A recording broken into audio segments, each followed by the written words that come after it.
ফাওয়াইলুল লিল মুসাল্লিন, এক প্রকার নামাজি নামাজ পড়ে যাবে জাহান্নামে। আশ্চর্য কথা, এত কষ্ট করে নামাজ পড়ছি, নামাজ পড়ে জাহান্নামে যাব? এটা কেমন কথা? এত কষ্ট করে শীতের দিনে ঠান্ডা পানিতে ওযু করে নামাজ পড়ে জাহান্নামে যাব কেন? আল্লাহ বলছেন ফাওয়াইলুল লিল মুসাল্লিন আল্লাযীনা হুম আন সালাতিহিম সাহুন, তারা নামাজ সম্পর্কে উদাসীন, তারা নামাজে কি পড়ে কি বলে তারা বোঝে না, তারা মানুষ দেখানোর জন্য সালাত আদায় করে। এর জন্য নামাজ সম্পর্কে, সালাত সম্পর্কে আমাকে সচেতন থাকতে হবে। মুসল্লি তাদেরকে বলা হয় যারা সালাত আদায়কারী।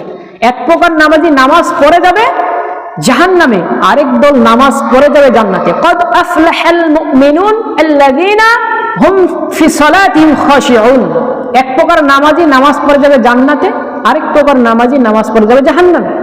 তাহলে আমরা এমন নামাজ পড়বো না যে নামাজ আমাকে জাহান্নামে নিয়ে যায়, বরং আমরা নামাজ পড়ব যে নামাজটা কিয়ামতের মাঠে নাজাতের কারণ হয়। আল্লাহ বলছেন ইন্নাস সালাতা তানহা আনিল ফাহশাই ওয়াল মুনকার, নিশ্চয়ই তোমার সালাত তোমাকে অন্যায় পাপাচার কাজ থেকে বাঁচাবে। কিন্তু আমরা সালাত আদায় করছি, অন্যায় কাজ থেকে বাঁচতে পারছি না। নামাজ পড়ছি, সুদ খাচ্ছি, নামাজ পড়ছি, ঘুষ খাচ্ছি, নামাজ পড়ছি, বিড়ি মুখে দিই, নামাজ পড়ছি, সিগারেট, নামাজ পড়ছি, জর্দা, গুল, কত হারাম খাদ্য। আল্লাহ বলছেন লা ইয়াদখুলুল জান্নাতা মুদমিরুল খামর, যে ব্যক্তি নেশাদার দ্রব্য পান করবে সে জান্নাতে যেতে পারবে না। তাহলে আমরা নামাজ পড়েও অন্যায় কাজ করছি, টিভির দোকানে, টিভি সিনেমার দোকানে নগ্ন সিনেমা দেখে চক্ষু ঠান্ডা করছি, অথচ যখন আজান দিচ্ছে তখন আমরা জামাতে এসে নামাজ পড়ছি। আল্লাহ সে কথাই বলছেন ফাওয়াইলুল লিল মুসাল্লিন, এক প্রকার নামাজি নামাজ পড়ে যাবে জাহান্নামে। তারা কারা? তারা নামাজ সম্পর্কে উদাসীন। যখন নামাজে বলে যাই ইয়্যাকা না'বুদু ওয়া ইয়্যাকা নাস্তাঈন, হে আল্লাহ একমাত্র তোমারই ইবাদত করি, তোমারই দাসত্ব করি, তোমারই গোলামি করি, সেটা কি সে সত্য বলে গেল? না, সে মিথ্যা বলল। তার আমল অনুযায়ী ইয়্যাকা না'বুদু, একমাত্র তোমারই ইবাদত করি, তোমারই দাসত্ব করি, তোমারই গোলামি করি। যদি আল্লাহর দাসত্ব করতো, আল্লাহর গোলামি করতো, তাহলে টিভির দোকানে সিনেমা দেখতে পারতো না নগ্ন, সে নামাজে বের হয়ে সুদ খেতে পারতো না, ঘুষ খেতে পারতো না, বিড়ি সিগারেট জর্দা এগুলো দিতে পারতো না। যদি আল্লাহর ইবাদত তার দাসত্ব করতো, নামাজ পড়ছে, তার স্ত্রী মেয়ে বেপরদায় থাকছে কেন? সে তো বলে গেছিল ইয়্যাকা না'বুদু ওয়া ইয়্যাকা নাস্তাঈন, একমাত্র তোমারই ইবাদত করি, তোমারই দাসত্ব করি। তাহলে সে কথার দাম কি থাকলো? সে কথার দাম কি থাকলো? সে বলেছিল মালিক ইয়াউমিদ্দিন, তুমি বিচার দিবসের মালিক। সে যদি বিচার দিবসের মালিককে মালিক মনে করত, তাহলে তার দ্বারা অন্যায় কাজ হতো না। অথচ সে নামাজ পড়ছে, নামাজ থেকে অন্যায় কাজ থেকে বাঁচাতে পারছে না।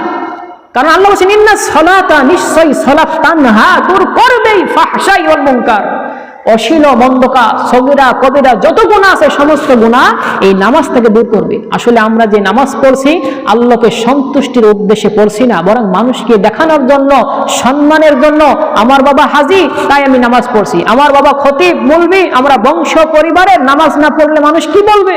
মানুষকে দেখানোর উদ্দেশ্যে সালাত আদায় করি। কিন্তু আল্লাহ রাসূল সাল্লাল্লাহু আলাইহি ওয়াসাল্লাম বলছেন তুমি যখন সালাতে দাঁড়াবে তখন মনে করবে এটাই জীবনের শেষ নামাজ, এটাই জীবনের শেষ নামাজ।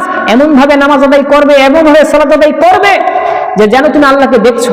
যদি এই দু চোখে আল্লাহকে ধরা না পড়ে তো বুঝবে যে আল্লাহ তোমাকে দেখছেন, তোমার সালাতটা, তোমার নামাজটা আল্লাহ দেখছেন, এটা জীবনের শেষ নামাজ মনে করবে।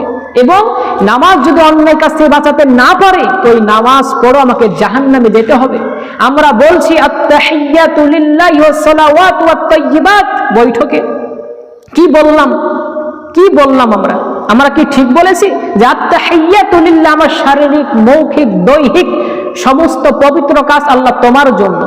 তাহলে আমার মুখ যদি নাপাক থাকে, আমার মুখে বিড়ি উঠছে, সিগারেট উঠছে, গোল উঠছে, জর্দা উঠছে, নাপাক মুখে আমি কিভাবে বলছি আমার পবিত্র কাজ তোমার জন্য?